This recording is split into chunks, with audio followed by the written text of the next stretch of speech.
Welcome back to part two. I hope you enjoyed part one. We were saying, Kent, go on. I think there's a lot of people getting involved in boxing that have really no background in boxing, and the only reason they're getting involved in it is because they want to make money and they want to profiteer from it, and they think it's cool at the minute. It's the in thing. Oh yeah, boxing's cool again, so I want involved in it. And there's so many of them on social media. There's so many actually involved in boxing, and they don't actually have boxing at its best interest. And I think a lot of these people involved, I'm not saying Coogan, I'm not saying any of the people I'm talking, I'm just saying that's one of the problems in boxing at the minute, where their job is dependent on access. Their income is dependent on access. And if they have the wrong opinion that somebody doesn't like, it's like Russell, surely there's people out there who you're mates with have opinions on things that you don't agree with, but doesn't mean they're bad people. It doesn't mean you fall out with them. No. And I think that's the way boxing is at the minute. And the journalism is watered down, and it has an agenda. Yeah. Do you feel like the guy don't cover himself in glory with how he acts around people? Because, like I said, his banter, it's not felt by boxing people, is it? It's a bit. This is what happens when you have class divides mixing, isn't it? I suppose. Yeah, yeah. Boxing's a working class sport. A lot of these lads, all they know is boxing. All they want to do is box. And I suppose a lot of working class sports, you look at football as well, not so much now, but you look back in the day when footballers, left school, they probably went to an academy, didn't really get much of an education. Boxing's the same. A lot of fighters coming through the amateur system back in the day, turning pro early, don't have much of an education. So a lot of that, it's like a divide. There's a class divide there between the likes of private school, Gareth A. Davis, Conor Ben, and normal council estate lads. And I think I think that's boxing's itself to blame for letting these people have a narrative and have an opinion. And you look at a lot of the stuff coming through talk sport, a lot of the casuals coming in this boxing now that think that's the way boxing media and boxing journalism should be, but it's not. You had for years you've had really good. You've had Harry Mullen from Northern Ireland, who was a brilliant journalist, boxing journalist. You had Boxing News back in the day. It was a really good trade paper. Was a good trade paper, and you had the likes of Colin Hart, etc., etc. You don't have that now. Everybody's got their own agenda for access. Yeah, I see where you're coming from. Uh, Moving on then from the guard and all his bias and PR work that he's doing for people. You know, it, these people are frightened of losing access. But we'll move on from the guard because I personally, he's not my cup of tea. Paul Butler, he lost against I know you. Uh, Two-time world champion though, still, isn't he? And he fought for undisputed. What do you think about that fight? I'm just sick of seeing all the crap on social media, all the negativity that Joe and Paul have been getting before the fight and after the fight. And to be honest with you, Paul Butler's a fighter. He's a boxer. It's his job to take fights.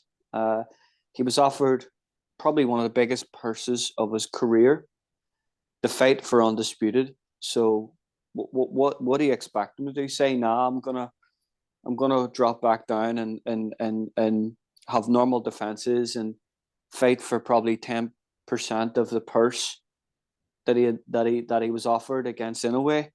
I find it bizarre. That's the type of people that are watching boxing. There's so much.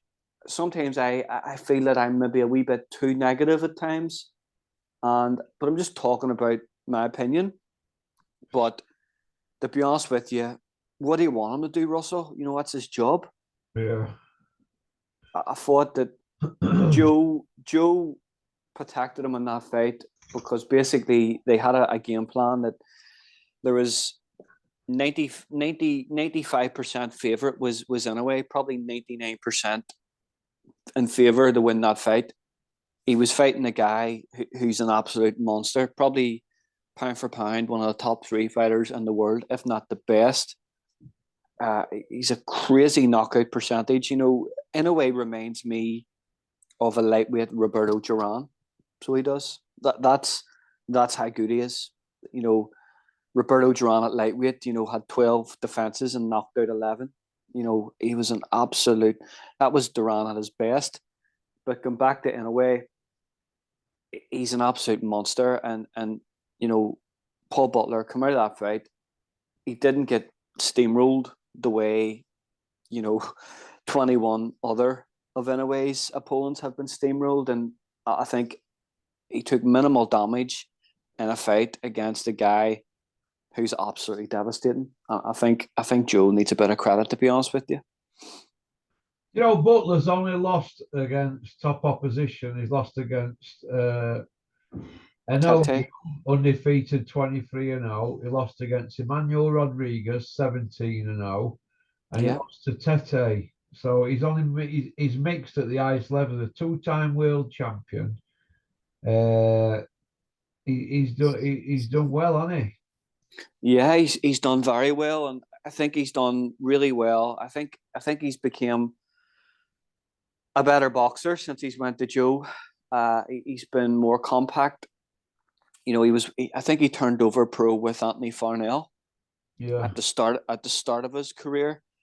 And I remember that loss to Solane Tate at the time, and Tate at that time was a much, much avoided fighter.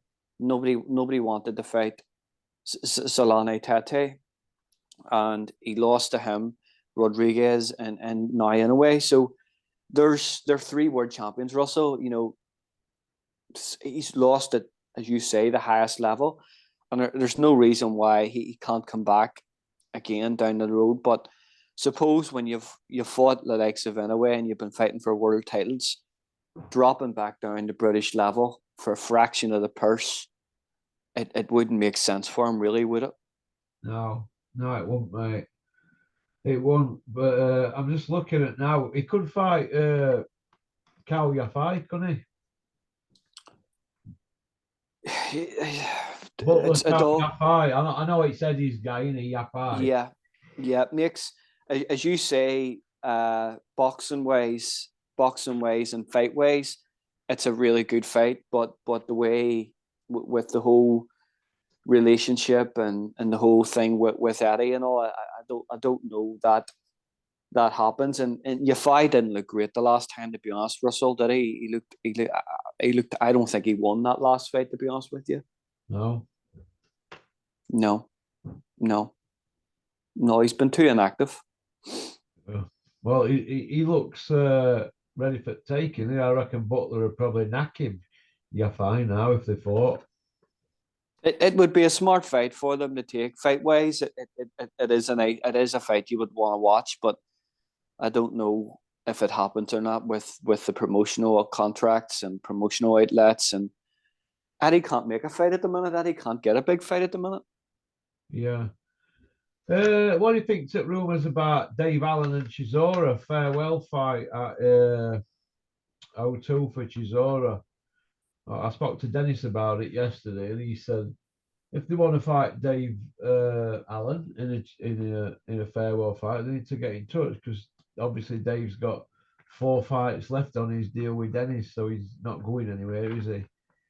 I think is that a good fight for Chisora? Personally, I think Chisora should pack it in, and I think Dave needs to sort of decide what he wants to do, doesn't he? If he's going to come back or if he's just going to be a trainer. Apparently, he's doing all right as a trainer. Dennis was telling me, so he's quite good.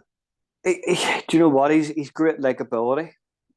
Dave Allen doesn't make you a good coach, but he's good communication skills. He's good people skills. He can communicate with people, so he can. He's patient. Dave Allen is very patient. You never hear him you never see him kick off or go berserk. No, and to be honest with you, Russell, he's made a lot of mistakes in his career, and no one's perfect. No boxer's No, perfect, and oh, he's been left there on his own. Don't forget, we know what upbringing he's had. We know the upbringing that he's had, and that he's made a lot of decisions on his own. But he's made his bed, he's lying in it, but he just plods on, doesn't he?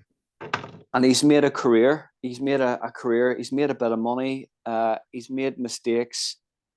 He hasn't been looked after great. From he left Dennis, he went chasing the big lights of Matchroom, and he's learned from that. Hopefully, he's learned from that, and hopefully, those mistakes can be turned into a positive with other fighters. At that time, Luis Ortiz was signed as a blocker to be parked up. He was WBA regular champion, or WBA inferior champion, as I call it. And he ended up in that fight. There's no way he should have been in that fight. And the money he got for even taking it wasn't even British title money at the time. So he's learned a lot. Hopefully he has. And he knows the business. He knows the boxing business. So there's no reason why Dave Allen wouldn't be a really good trainer. That's what boxing needs at the minute. We need more fighters. We need more fighters involved in boxing. There's so many boxers there that when they retire, they get a sickener from boxing, whether it's promoters, management, what they've made. There needs to be more ex-fighters on the board. There needs to be more ex-fighters managing, promoting, training. Ultimately, it's good for the sport. So he's going to have to make a decision. Is he going to be a B-side fighter, get well paid? Is he going to try and have a run at it, or is he going to train fighters? So there's three different spectrums there for him to take. Do you feel that we need a new star trainer coming through ranks now that Ben Davidson and Shane McGuigan's honeymoon period appears to be over, doesn't it? No, we don't. We don't, Russell. I think we just need trainers to come through. As Peter Fury says, my job is to get the fighter where they need to be, and that's it. That's what boxing needs. We don't need social media trainers. We don't need Facebook trainers. We don't need the next big thing coming through and making everything about themselves. It's not about the trainer. It's about the fighters, and that's been one of the big problems this last couple of years. To be honest with you, I don't want to see another personality coming through as a trainer. I just want to see fighters get trained, perform well, and for the trainer to get the fighter where they want to be. I don't want to see another next big thing. To be honest with you, it's not about the trainers. It's about the fighters. Yeah, I see what you mean, mate. I see what you mean. Carl Froch in Hall of Fame. Much deserved. You look at his CV, you look at his record, you look at who he's fought. He deserves it. He done a lot of. You look at what he done on the road, and you look what Mick Hennessy did for him as well. He was in that Super Series. It was a brilliant tournament, a brilliant concept, and he did everything on the road, and he became a world champion, multiple world champion, defenses. Absolutely, why not be in the Hall of Fame? He deserves it. Let me just read his CV out to all these who keep having a pop at it. Robin Reed knocked Robin Reed out. British title outright, knocked Brian McGee out.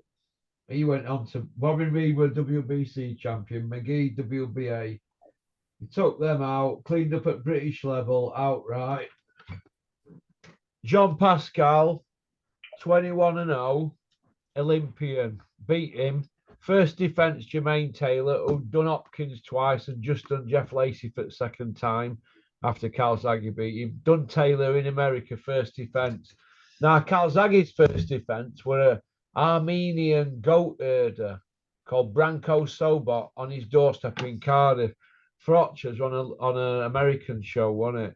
Then you've got Andre Dirrell, Olympic bronze, done him on points. He tried to stink Arena out.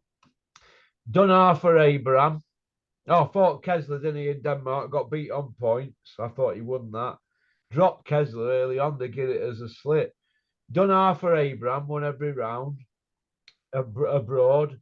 Done Glenn Johnson in America. You know, Johnson who did Roy Jones. Yep. Lost to Ward on points. Came back, fought Booty, who were classed as the number one. Did him for IBF. He'd had 10 defences, Booty. Done Kessler straight after that, and then took Groves as though twice. Now, if you go through that, I think his best wins there are Pascal and Arthur Abraham, me. Booty. Yeah.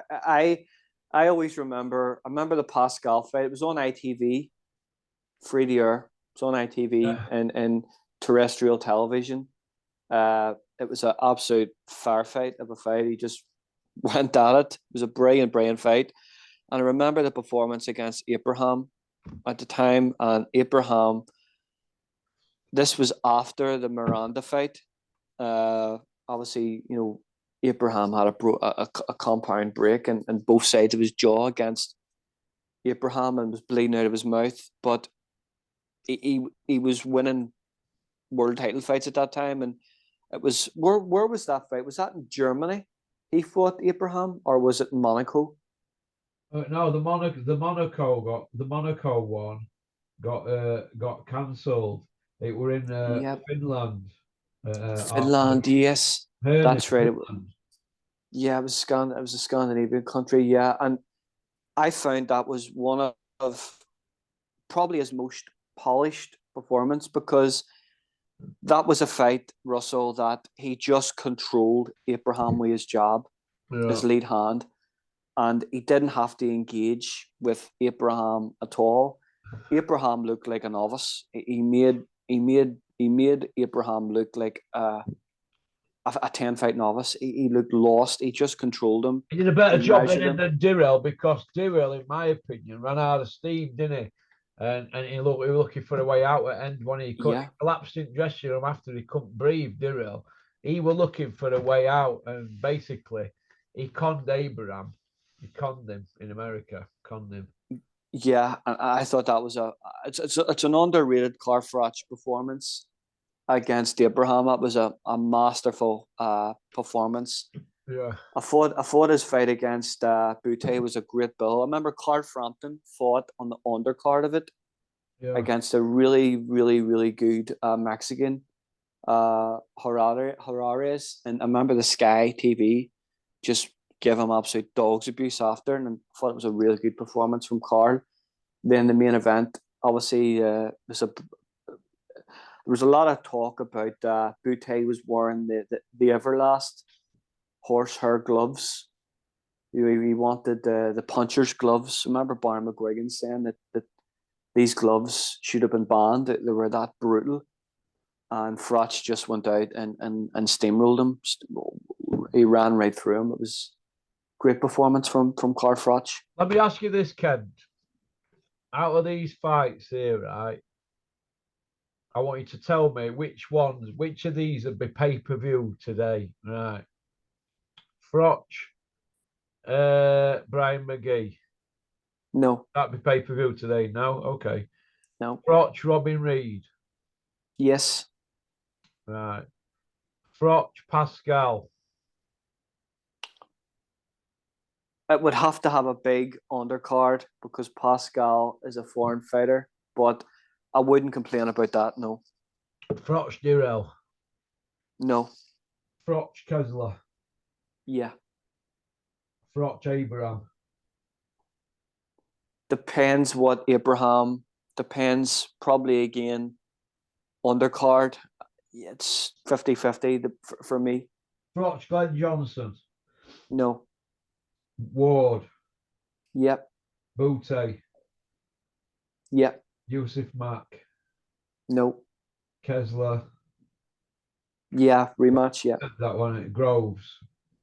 Yeah. Even Groves before the first one, would you say it would pay-per-view, yeah? No, because George was just domestic at that time, at domestic level. He had he was on the George was on the road as well. There was kind of like in between with he was working with Sauerland, he was working with Sky, he was working with Frank. He had Jermaine a fight with Taylor. Jermaine Taylor. uh That pay-per-view. you wouldn't argue with it because Jermaine Taylor beat Hopkins, who had at that stage the most defenses at that stage in the middleweight division. So you couldn't really argue with it, Russell, to be honest. Okay, then. So out them 14, you're saying 9 a pay-per-view, but you only got 3. So technically, Carl Froch was owed 6 pay-per-views, isn't he? Yeah, and he didn't get that. He didn't want the big. He didn't chase after the big cash out fight. And they say, right, I'm just gonna go and get Yeah, he a could have had cash a out. cash out fight, but he would have had to take a lot less money because Bob Arum had a fight left with Chavez and he wanted $1 million to not be involved with that fight. And between Arum, Hearn, and Carl and Chavez, they couldn't get Arum paid, so it didn't happen. Spark spinning bollocks, didn't he, Eddie, about elbow injuries and that load of shit. They couldn't sort the money out. That's the bottom line. Eddie Hearn and Bob Arum have stopped more fights than a doorman at Witherspoon's on a Saturday night in Mexico. Or but not Max, bro. We call it Mexico. Yeah, it was disappointing for Carl. He didn't. I think at that stage he would have absolutely steamrolled Chavez. What an overrated fighter he was. He was gifted. The whole thing with Sergio Martinez was stripped from his title for someone else to get the belt, for Chavez to go up, fight him, beat him, get the belt. What a silver spoon. We talk about a silver spoon in boxing. Chavez Jr. was given everything in boxing just because of his name, and I think Carr would have absolutely steamrolled him. So he would have steamrolled him. Ken, let me just go sign for this parcel. Can you just give me your top 10 current pound for pound at the moment worldwide? Oh, flip me, pound for pound. Pound for pound. It's hard for me to let me see, pound for pound. It's has to be for me in a way the bantamweight. Usyk, Terence Crawford, or Spence. Haven't really had any meaningful fights the last couple of years. Possibly Crawford. Has that better CV the last couple of years, because he had that really good win. Let me see. He had this is impossible to even think off the cuff. Bivol, Dmitry Bivol. Yeah, for me, he's top 3. Dmitry Bivol, in a way, and Alexander Usyk. Below that, it's kind of everybody's kind of Beterbiev. He'd be top 4. Let me see. Shakur Stevens hasn't really had that big, massive breakout win. Devin Haney hasn't had that massive super fight that he deserves to be in that top 5 pay-per-view. Doesn't really look devastating for me. Pound for pound is somebody that's winning really convincingly against top opposition. So you've got Bivol. You've got Alexander Usyk, who's unified at heavyweight and was undisputed at cruiserweight. You've got Inoue, who's undisputed cruiserweight, bantamweight, and you've got Dmitry Bivol, who looks levels above anybody at light heavyweight. You've seen his last fight against Ramirez and what he done to Caleno. He just destroyed him. So I'm going to go Russell. I'm not going to go right down to top 10 because I think after 4 or 5, it's kind of an argument, really. So going to go Alexander Usyk because he unified. He's undisputed cruiserweight, unified heavyweight. They've got Inoue, who is undisputed. You've got Dmitry Bivol, who just looks like he's a level above anyone at the minute. You've got Beterbiev, who's just devastating. And they've got one more. I was saying about Spence Crawford. Two of them haven't really had anything meaningful the last year, so they can't be in. I'm only going to name that's my four. I'm going to name Russell. That's my four. I'm going to give my top five. Usyk, number one. He's undefeated. He's undisputed cruiserweight champion, and he's unified heavyweight champion. Now he needs WBC belt, and he's got clean sweep. Crawford 2, B2B 3, I know you 4, Spence 5. All KO artists, all undefeated, and all a lot of them don't shoot the mouths off. And that's what I like. And people keep going on about Usyk. Let me tell you this. You ask Peter Fury his opinion about Usyk. They know he's the real deal. He goes to other countries and beats people up, and he's not bothered. He doesn't shoot his mouth off. He doesn't talk money. He doesn't tell whoppers every day. He's my kind of guy, Usyk, right? They don't want to go near him. Big John Fury, big fighting man, and his big hard son. They don't seem to be calling him out. And until he's beat him, he can't be saying he's the daddy. We all think Tyson's the best heavyweight. Yeah, probably is. But he's got to take them belts off him to rubber stamp. He needs rubber stamping just for one fight. These promoters have been preaching undisputed for 12 years since Joshua were at Olympics. Is it 12 years? 10 years since Joshua at Olympics, over 10 years, isn't it? Now, yeah, 2012. That day, they've been preaching undisputed, and now they're all doing the best not to have undisputed. But my opinion is this: does Tyson Fury fight often enough against the top guys? No. Since he's been back, how many fights has he had with Bricktop? He's had 9 fights, hasn't he? Look at those opposition. You know, Tom Schwartz, Sefer Shafiri. You know, Derek Chisora, pay-per-view, Dillian White, pay-per-view. You know, we had the Free Wilder fights, take those out of the equation. You know, there was Pianetta. 9 fights with Bricktop. You know, many of those 9 fights were actually world level guys. Well, let's go through the 9 fights. Serifa Sarifi, garbage. Pianetta, garbage. Wilder, he drew with. Tom Schwartz, garbage. Otto Wallin, I thought he got beat. All these, when you look at them, they're all undefeated record. Wilder 40-0, Schwartz 24-0, Wallin 20-0, Wilder 42-0 and a draw. Wilder 42-1, Dylan White 28-2, then Del Boy with 12 losses, a gimme fight. But Dylan White and Del Boy, they're not elite. I know they're doing tickets for him and pay-per-view sales, but that's not what the fans wanted, is it? Out of all these fights he's come back for, we only really wanted the second Wilder fight, didn't we? Yeah. So he's had 9 fights, but only one of them we were screaming for. So what are these other 8 fights? Are they like pygmies? I don't get it. We've got to have Usyk next, or Anthony Joshua, or Joe Joyce, or where are we going with this? Where's it heading, Kent? It all depends now. I think I think that Fury now, it's all about commercial viability now. What the excuse that the language that they talk is, yeah, we're gonna fight Usyk, but the excuse for it not happening is, does Usyk draw in America?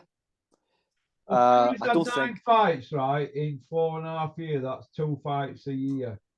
Yeah. If he's going to have 2 fights a year, fair enough. But I want them fights to be Usyk twice, Joshua twice, or Joyce twice.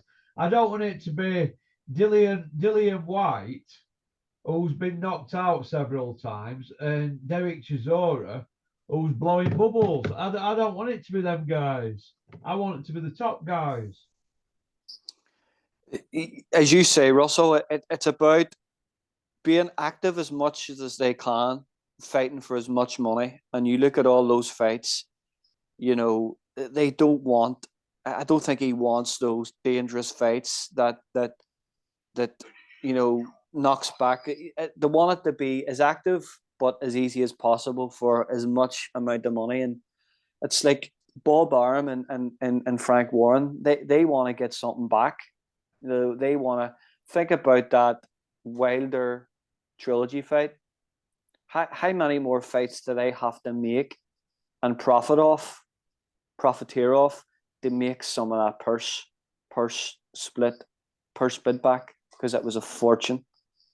It's a fortune, and until they make that money back, business wise, I don't think the Usyk fight will happen. I think down the road, I think the Dubois fight happens before Usyk, and I don't think the AJ fight happens at all, Russell. And I think a cash out fight is possibly Wilder in Let me tell you Wembley. this: Tyson Fury sparred Anthony Joshua 12 years ago, and they're still not fought. Tyson's obviously number one ranked on BoxRec. He's the main man at heavyweight because he beat Vladimir, didn't he? So we have to give him credit for that.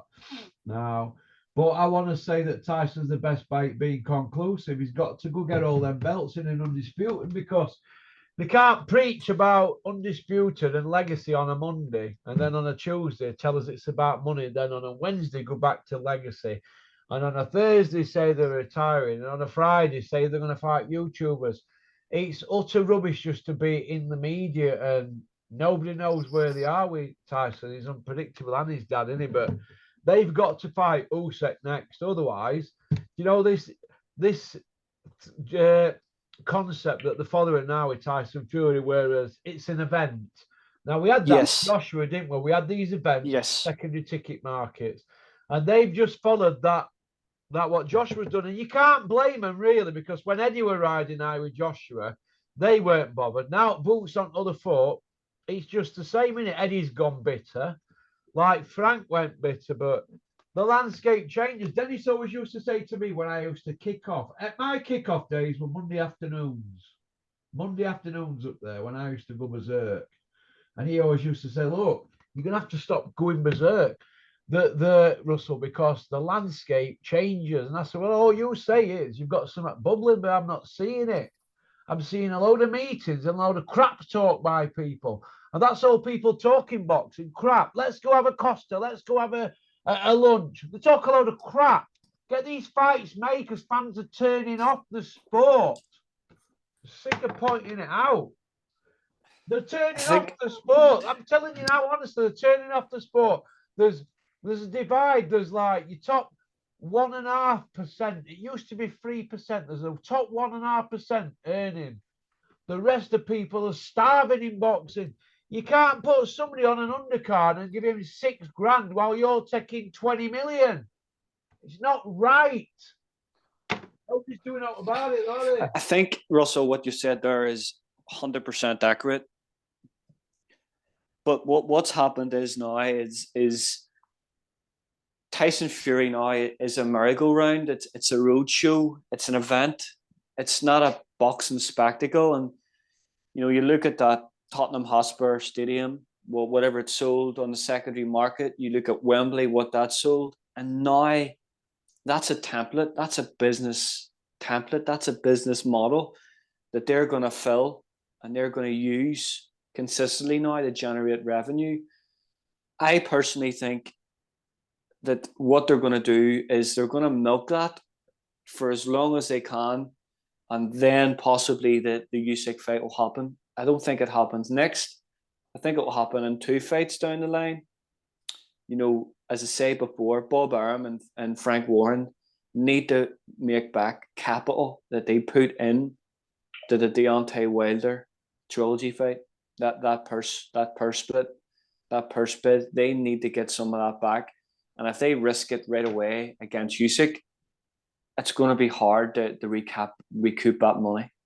Yeah. And it's just, as you say, it's like the old bum of the month type thing. You know, they need to keep this consistent. I think as I say, I think Dubois will be next. I think Wilder will happen again in Wembley because WBC are adamant on Wilder getting another shot. That, you know, they're a business, and people forget that sanctioning bodies aren't just there to give fighters belts and opportunities. They're a business. They're business as much as the promotional outfits.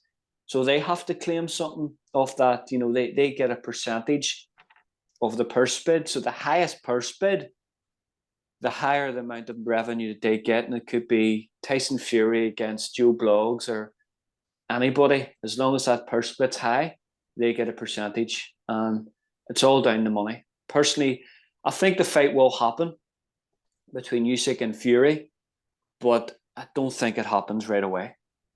No. Okay then. No, and last 3 minutes, Kent. Right. The boxing board of control. What's the what's the role in the Conor Benn episode? Because they didn't say a word, did they, about the drug tests? Last 3 minutes. What do you think, Kent? it's disgraceful. I think other fighters are getting done. You know, if it would have been a small hall fighter or non-TV fighter that happened to, that they would have their license would have been revoked and would have been suspended. Yeah. Oh, without a shadow of a doubt that they got suspended, wouldn't they? You think? Absolutely.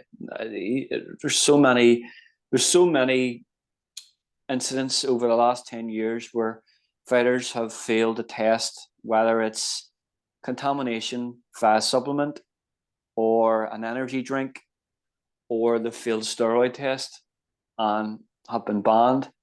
But there's certain other fighters out there, you know, where's the B sample? Exactly. Where's Dylan White's B sample? Where's the B sample? Where's Tete's B sample? You know, Warren's not shouting off about B samples at the moment, is he? Old Bricktop, because they're knee deep with one as well, aren't they? You know, where's the B sample? You know, I thought he was too quiet in the first place. When it kicked off, I thought he was a wee bit too quiet about it, to be honest with you.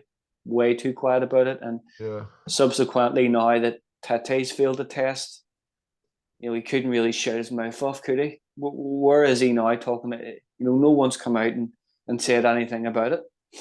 Yeah, exactly. Anything you want to say, Kent, before we wrap up? That's me. That's it. Merry Christmas, everybody. Hope everybody has a nice Christmas with their families.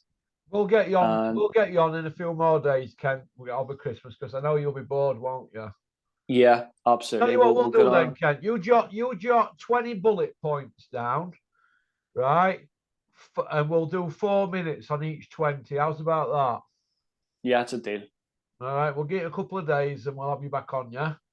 Yeah, top man, Russell. Right, listen, I hope you're all right. Is your mum all right? Yeah, everything's good, Russell. Just you're getting looking after ready. Her?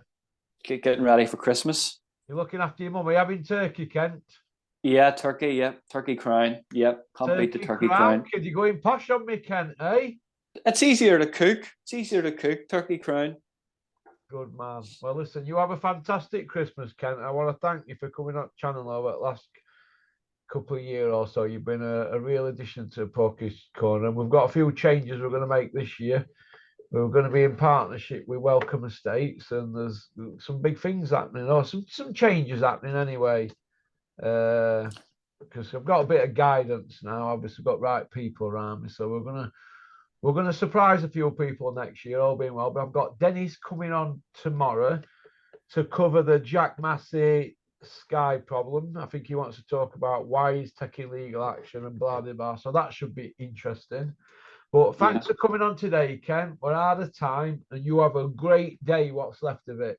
All right, my friend. Oh, okay, Russell. Take care. All the best. Cheers, pal. Bye bye. Take care. Bye bye. Well, that were Kent from Belfast. I believe that's in Northern Ireland. Nice guy. That's about it. Okie dokie. Peace out. Keep on trucking. Keep supporting boxing.